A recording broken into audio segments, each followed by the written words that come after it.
Greetings YouTube. I recently did a video where I was discussing a farm that had been raided by some goblins.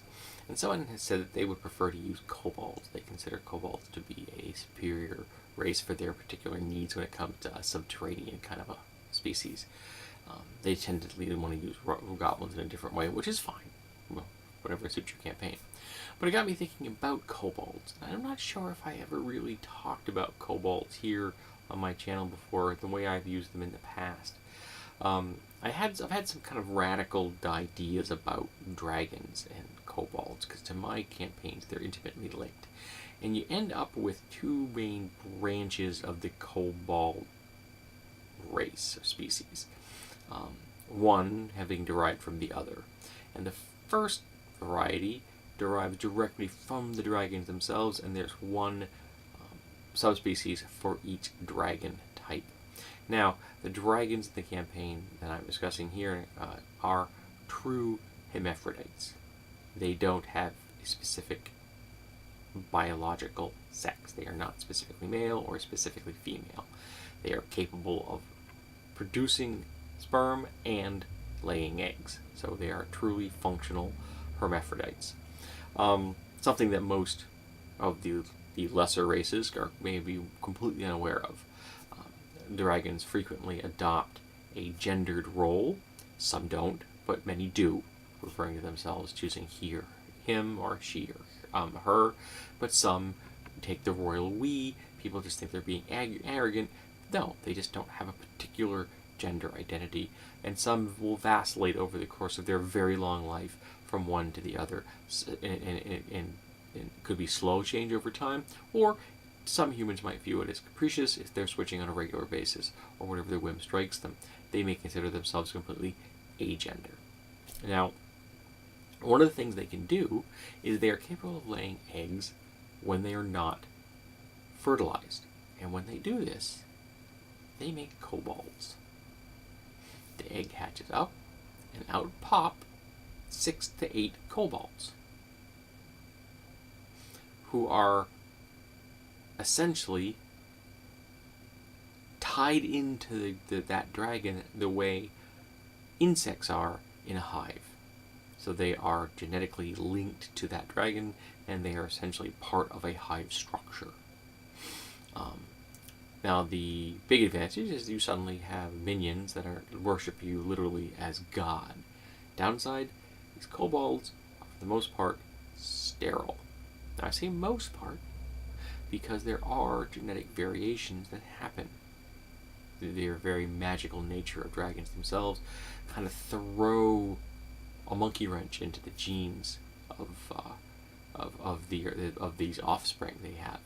Because of that, once in a blue moon, you will have a kobold born that actually has the ability to breed, and they, over the millennia, they have gotten loose, and they are less linked to their dragon. They are not quite as slavish. They have more of an independent streak. They have broken away, met others of their type, and started a subspecies of kobolds, which are what you view in the game. The more kind of a generic brownish, grayish lizard type thing. They look more like natural lizards. And because the ones that are being coming out of the dragon eggs are the color of the dragon.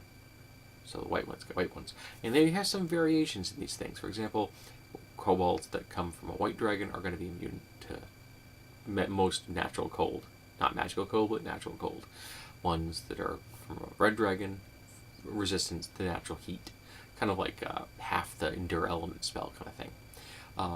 Those that are born in a desert environment are going to be very good at preserving fluids. They're going to be able to function in a desert environment. The 3.5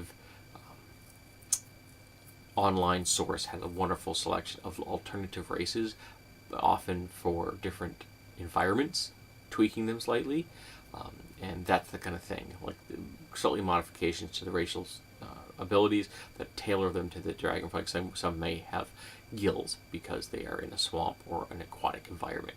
So that's where their dragon is. That's where they go. You get the point. Swim speed instead of maybe slower land speed, but they have a swim speed. So that's kind of what the idea I'm discussing here. So you have kobolds with a lot of variety. And some people may think that they're like elves, which there seems to be 1,000,000,001 races of elves. They may think they're all distinct races, and they're not. They're all outgrowths of dragons.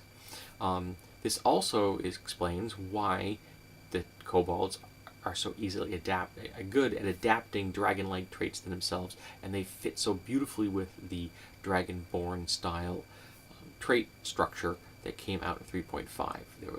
Which allowed the kobolds to take on traits, tail attacks, wings, bites, claws, true flight, things like that. A breath weapon. So they are literally of the blood of dragons, and that some of them over time have been able to emulate that and express those traits. Now the wild ones, the ones that are the more traditional, they're doing it simply because they're through magic or breeding or what have you. However, the colored kobolds that come directly from the dragons, that's the kind of thing that they're being gifted it from the dragon themselves. You figure out the flavor text if you want. It's magic, we can do anything we want to. But so if you serve your dragon well, you get dragon-like traits. So you essentially become a very small humanoid dragon. All the better to serve your god. So these are some ideas that I have used in the past for dragons and kobolds, and I've found them interesting. I found them entertaining.